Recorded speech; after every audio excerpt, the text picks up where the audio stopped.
Hello, Gwendolyn Potter here. So ways of knowing what ways are you currently or have you been in the past an instrumental knower, socializing knower, or self-authoring knower? Um, and other questions to be answered following. So I would have to say that early on in my career, I was very much an instrumental knower.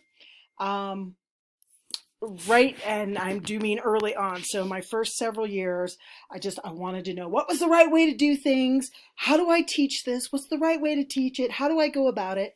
And I, like many first year teachers, I was kind of overwhelmed. And so I would seek out a lot of help. Um, I did put a lot of thought into the organization of my lessons, and that's something that I still continue today. But now now that I'm older and wiser, I do give myself more permission to be a little bit more organic in the way I teach. I allow the kids to kind of steer um, which direction the lesson is going. Where early on, I would be very rigid and be like, okay, I'll answer that later. Let's get back to this. So not a good teacher early on. Um, but yeah, so these days, I know what I want to teach, and I know the direction I need to go. But if we take a left turn or a right turn here and there, that's totally fine, and it gives the kids a deeper understanding. Um, Now that I've been teaching for almost 20 years, I am kind of waffling back and forth between being a socializing knower and a self-authoring knower. Um, I love to collaborate with my peers, and I do find ways to cross those lines as often as possible. Um, I know, like, after the first 3 or 4 years of teaching, I did start going out and finding what the core teachers were teaching and when they were teaching it. So I teach theater also as well as English, and what I would do is I would find out when the English classes were learning Shakespeare, and we would learn Shakespeare during that time.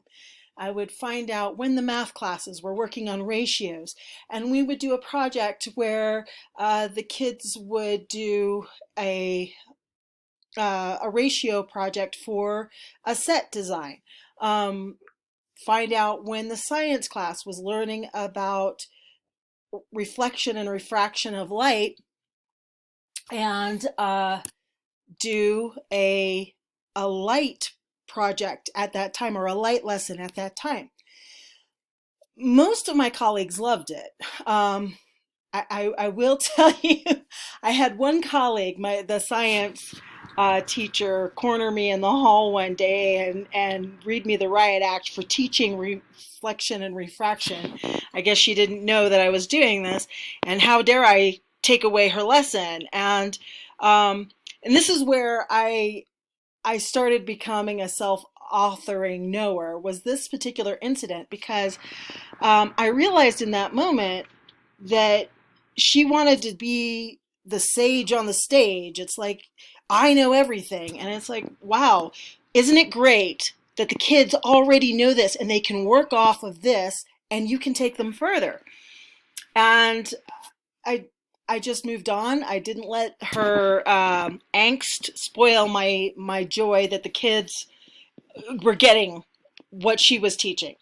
Um, so yes, so that's where the birth of my self-authoring knower started coming about. Um, I n- n- I'm a huge believer in the strength of other people's experience and knowledge. I do not have to know it all. Thank goodness. I think I would be too overwhelmed if I did. Um, and it's okay. It's okay. There are always going to be those people that have to be the know all, and that's all right. let them be it. I'm going to be my best self. Um, I have the privilege of working in an alternative high school. And because I work with kids that do not learn traditionally, myself authoring Nowhere has probably gotten strongest in the last several years.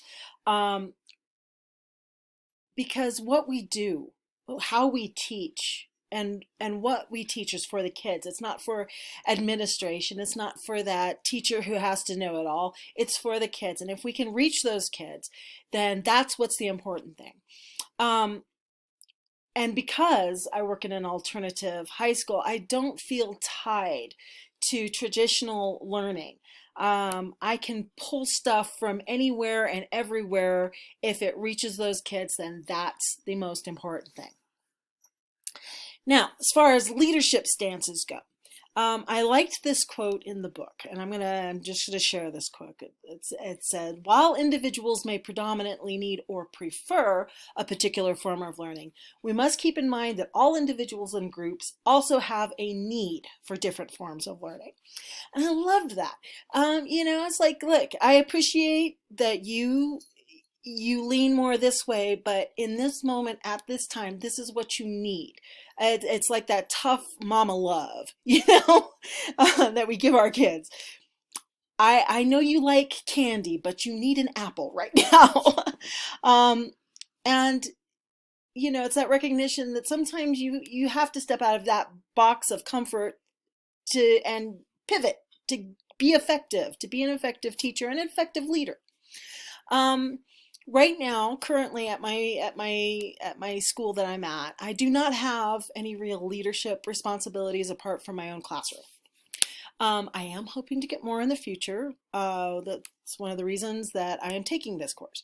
Uh, and since we have autonomy in our classes, in our classrooms, we don't really truly have curriculum leaders. We are the curriculum leaders. So feel free to refer back to my previous stance about that. Um, as far as the leadership at our school, it is mostly made up of the two veteran teachers that have been there the longest. We've got two that have been there pretty much since the school opened, and our administrative team, which is made up of my principal and assistant principal. And they're pretty awesome. I don't have really any complaints about them. I appreciate the way that they teach and they govern. Um, Obviously there are going to be times when they take more of a responsive stance or more of a directive stance, but pretty much they strike a good balance.